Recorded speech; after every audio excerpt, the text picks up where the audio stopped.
Hey guys, welcome back to MYC Uncensored. It's Mel here.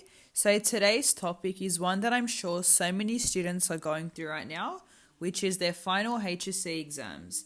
Now, I think the real question is, how can we honestly be prepared for them? Look, don't get me wrong, studying for HSC is probably one of the most stressful things you'll go through in Year 12. And I'm not going to sit here and say that, it's a big walk in the park. Because trust me, I've been in the exact same shoes that you are, and that certainly isn't how I felt. But in saying that, it all starts off with finding a balance. Like, don't get me wrong, your study is always going to be important, right? And you've probably heard this a crap load of times, but your mental health is just as important. And I feel like that's something that needs to be taken just that tiny bit more seriously.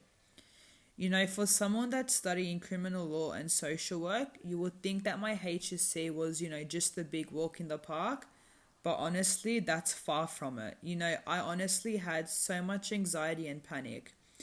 I was trying so hard to deal with getting into my dream course, but then the pressure came from my parents who wanted me to perform well and to get those good marks. Now, if I'm being honest, how I got through that was just doing the simple stuff. And that started off with creating a timetable. So just let me put that into perspective for you. So just say you've got 3 exams, right? Get up between 8 to 9:30, shower, and please, I can't stress it enough, don't skip breakfast. Like, people that can somehow get through the day and not eat breakfast, I struggle to understand.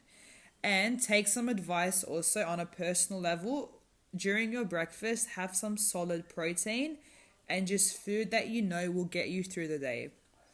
Now, the next thing is begin your hour-and-a-half study. And by study, I mean like actual study. Your phone is switched off and you just block out all possible distractions. Then, as dumb as this sounds, please reward yourself. Catch up with your friends and also try and check in with other people as well. Because, every single person is in the same boat as you. And also, don't forget to set out a day for yourself to completely block out study. Just skip study just for that day, and trust me, you'll experience the impact of it in such a positive way. That could be, for an example, going to the park, exercising, and even just doing the simple stuff that will put a smile on your face. Take my advice from someone that graduated 2 years ago.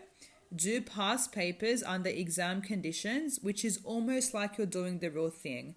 Trust me, I know how daunting and scary it might be, but by doing those past papers, you're training your brain to deal with how those exams might be.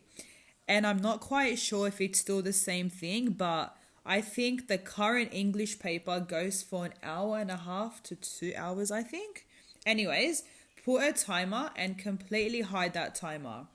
Then, once you do that, start answering the questions, and when that time ends, go through and mark that entire paper and just try and see the stuff you got wrong and just how you could improve on it.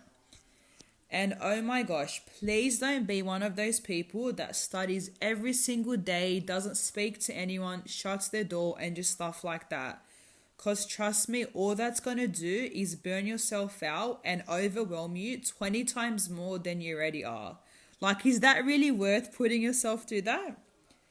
Now, in a much more serious note, the last thing I want to say is if you feel like you're not coping and it's getting just that tiny bit too much, don't be afraid to reach out and just use that support. If that's counseling or just having a couple days off.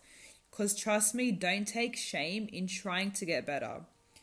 To the person that sent this and alongside every other person doing the HSC, you guys should be incredibly proud of how far you guys have come. The one thing that my Year 12 coordinator always said to me, and it still stuck with me to this very day, is short-term stress is worth long-time success.